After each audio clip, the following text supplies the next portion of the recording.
They have been making it an issue for many months now.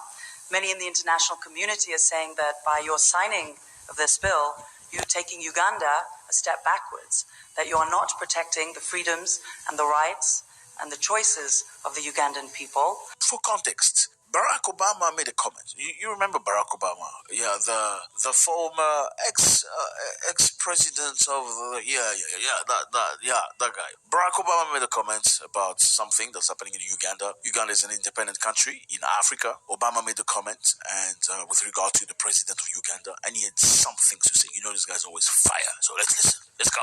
So how do you respond to that? And specifically, President Obama has said he was deeply disappointed by Uganda's move and says that it would complicate U.S.-Uganda relations. I've listened to everything that you've said in the statement. So how would you respond to that? And does it worry you? And have you spoken directly to President Obama about this? Obama is disappointed. Obama, the guy that took out Gaddafi. Well, we have been disappointed for a long time by the conduct of the West, the way you conduct yourselves there. But we just keep quiet. We just see how you do things, how the families, how they are organized, all these things. We see them, we keep quiet. We never comment because it's not our country. Maybe you like it. So, since there's now an attempt at social imperialism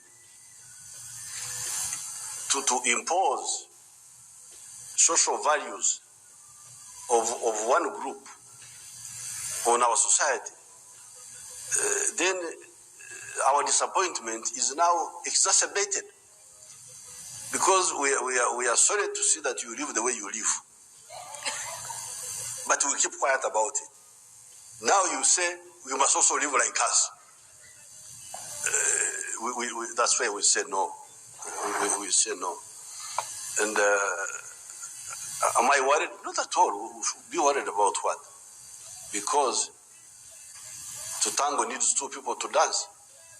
If the West doesn't want to work with us because of homosexuals, then we have enough space here to live by ourselves and do business with other people.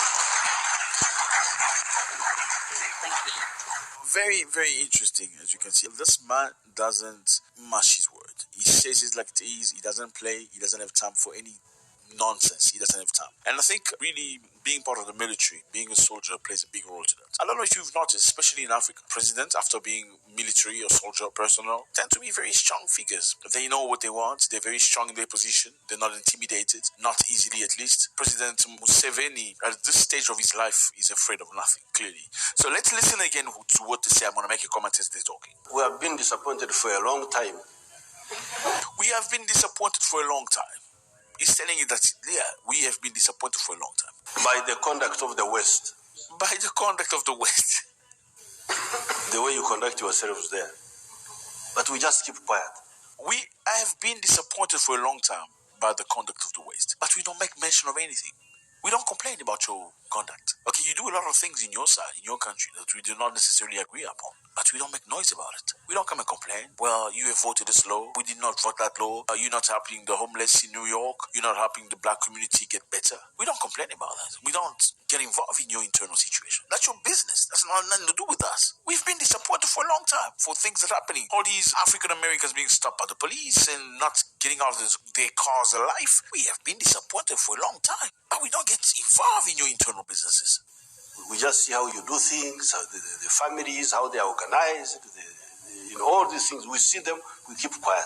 We see your family, how it's organized. We see your family. Look at the president, how he's talking. We see your family and how your family are. But all those things, we don't talk about it. We never comment. We never comment. Because it's not our country. Maybe you like it. Maybe you like it. Since there's now an attempt at social imperialism. An attempt to social imperialism. That means you're trying to transpose things that you do in your country to bring it everywhere else in the world. Just because you adopt a certain way of life does not necessarily mean we have to think and do and act like you.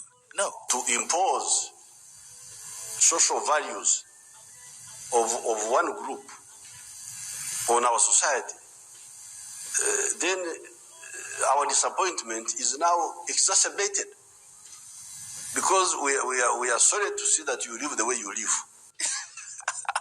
We are sorry to see that you live the way you live. We are sorry to see your situation, okay? But don't bring it up on us. We don't need it. But we keep quiet about it. Now you say we must also live like us. That's why we say no. We say no. And am I worried? Not at all. We should be worried about what? Because to tango needs two people to dance. If the West doesn't want to work with us because of homosexuals, then we have enough space here to live by ourselves and do business with other people. Thank you. This is a country that belongs to Africans. It's a free country. It's named Uganda. It's not the United States of America or anything else. They have the right to choose their laws, the right to choose their way of life, the right to live the way that's appropriate to them, to their culture, and to their tradition. Nobody comes to your country and imposes you a way of life. It just doesn't make sense. It doesn't go with democracy. As much as democracy is letting people live the way they want, democracy is also respecting other people's culture and tradition. Let me just remind you, for those of you who don't know, a few weeks ago, we reported something here after, Kamala Harris came to Africa, making a campaign, going to Ghana, through many other countries, trying to ask Africans to accept our brothers LGBT into the society, which is generally not accepted in African societies. Finally, the president of Uganda was not okay with that. America was supplying a lot of money to people living with HIV in Uganda, and they decided to stop the aid, to stop completely the help that they provided to these people. Now, my question remains, were you really helping these people suffering with HIV, or are you just trying to use this as a tool to make people do things that you want them to do? Because by you stopping providing the money that you were giving them to supposedly hate them, are you helping them? You're not helping them. Do you really think by stopping that money, by not sending that money to Uganda, you're punishing the president? You're not punishing the president. You are punishing the people you're supposed to be helping. Is it really about those people, or it's about control? That's a big question. And then again, a few weeks ago, for those of you who remember, the embassy of the United States in Kampala rose a flag, the LGBT flag, in defiance against Uganda. Yes, we do understand that the ground of the embassy in each country is independent. It's a free ground. It belongs to that country. However, why all this time that flag has never been flown? Why this time they have never flown the flag? It just shows in a specific moment, very sensitive moment, when Uganda and the US is not collaborating properly, exactly because of this very specific reason. Why do you specifically choose that time to fly that flag? It's defiant. Yes, it is the United States ground. Embassy belongs to the country that occupies it. However, when you fly the flag very high, you're sending a message to people, a defiant message. Why don't they do that in Saudi Arabia? Why don't they do that in Qatar? Why don't they do that in all these other Muslim powerful countries? Yes, because of oil. So you can't defy Uganda because you get nothing from Uganda directly, but you cannot do the same in Saudi Arabia. Is that fair? No, doesn't make sense. So in other words, just like the bully next door, you're going to do things the way I want you to do them. If you don't do them, then I'm going to defy you. If I defy you and you open your mouth, then we're going to send you democracy. We're going to beat you up because we're stronger than you. Again, I firmly believe that people have the right to live freely, to do their own things, to make their own choices. But in the same token, people need to respect where they are. I think that's what it is. You cannot go to India and start greeting people the way you want to greet them because you feel that's how you should greet them. You cannot go to Saudi Arabia and touch a woman in her hand. No, it doesn't work like that. To them, respect is you greet somebody's wife from a distance. You can't bring your culture and impose to them and saying they are backward. Doesn't make sense. What qualifies you as forward for you to say other people are backward?